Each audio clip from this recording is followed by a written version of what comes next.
Imagine your boss calls with an assignment. Work 3 extra hours every day for the next month.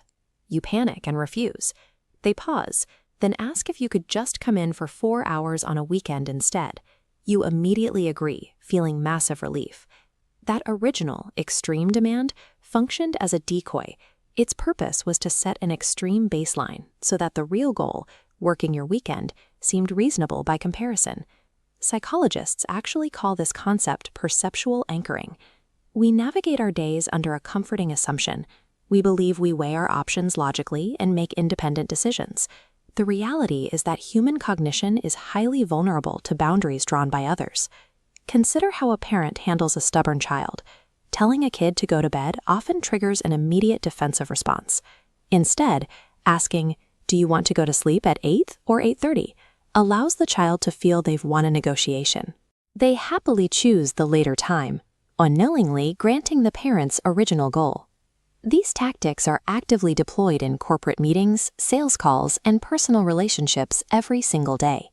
Walking through life without recognizing these boundaries makes you a pawn in a game you don't even know you're playing. Long before anyone tries to steer your decisions, they have to slip past your logical firewalls. The brain relies on shortcuts to save energy. When we see someone with sharp dressing or perfect posture, the halo effect causes us to automatically assume their physical competence equals honesty and skill. To deepen that artificial trust, a skilled operator will use the chameleon effect. If you speak softly, they drop their volume. If you lean forward, they lean forward a few seconds later. This subconscious mirroring bypasses your logical radar and manufactures an unearned sense of familiarity. However, sustained perfection often backfires. Evolution has wired us to be deeply suspicious of people who never make mistakes. Flawless behavior eventually triggers our internal defense mechanisms, warning us that the person might be hiding something. Disarming that suspicion requires strategic vulnerability. A manipulator will intentionally drop a pen or mispronounce a word during a high-stakes meeting. Psychologists call this the pratfall effect. That single calculated mistake humanizes them and lowers your guard. A spilled coffee, a mirrored gesture, or a sharp suit are calculated reconnaissance moves. They exist solely to short-circuit your critical thinking and build trust before a single request is even made. Trust is merely the foundation for emotional dependency. In the 1950s, psychologist B.F. Skinner discovered the dopamine loop by placing pigeons in a box with a lever. When the food rewards were unpredictable, sometimes appearing and sometimes not, the pigeons became obsessed, frantically pressing the lever. In human relationships, this manifests as breadcrumbing. Someone will shower you with intense attention and then suddenly, without warning, turn completely cold. Your brain behaves exactly like Skinner's pigeons, obsessing over the unpredictable reward and frantically trying to win back the attention. This relies on the Zeigarnik effect, the brain's biological inability to let go of incomplete tasks. An open loop creates a mental itch that demands closure. A manipulator will deliberately end a conversation or a date at its absolute emotional peak. By denying you a conclusion, they force your brain to dwell on them. They stay in your mind for the rest of the day simply because they left the loop open. If you begin to pull away, they introduce manufactured scarcity. Instead of arguing, they threaten to withdraw the relationship or a deal entirely. This triggers loss aversion, where the fear of losing the connection overrides your logic and forces you to chase them. The resulting panic is a state of chemically engineered addiction.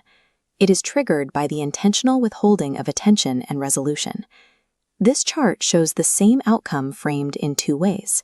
One doctor highlights a 90% survival rate, prompting relief. Another doctor highlights a 10% mortality rate, prompting fear.